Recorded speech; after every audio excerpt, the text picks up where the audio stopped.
আগামীকাল বিকেলে নবান্ন থেকে আমি এবং সংশ্লিষ্ট দপ্তরের মাননীয় মন্ত্রী সিএস এফএস এবং অন্য আধিকারিকদের উপস্থিতিতে অগ্নিমিত্রা পাল এবং আমি একটি ফর্ম পাবলিশ করব, যেই ফর্ম অন্নপূর্ণা যোজনায় ফিল আপ করতে হবে এবং আমরা কালকেই বিস্তারিত বলবো।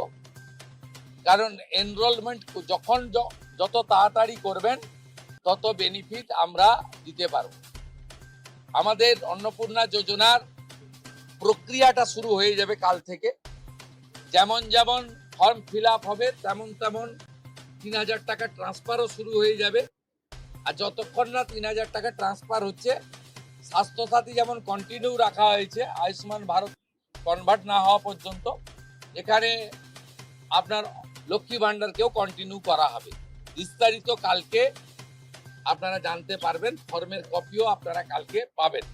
অফলাইন অনলাইন অবশ্যই থাকবে, শুধু পাবলিকের উপরে ছেড়ে দেওয়া হবে না, বিধায়করা নিজ উদ্যোগে ফর্ম ফিল আপ করাবেন এবং সরকারও বিডিওদের নেতৃত্বে প্রত্যেক বাড়িতে বাড়িতে ফর্ম ফিল আপের জন্য সহযোগিতা করার জন্য লোক পাবেন। এবং মাথায় রাখতে হবে, ভারতীয়রাই কেবলমাত্র এই সুযোগ পাবেন।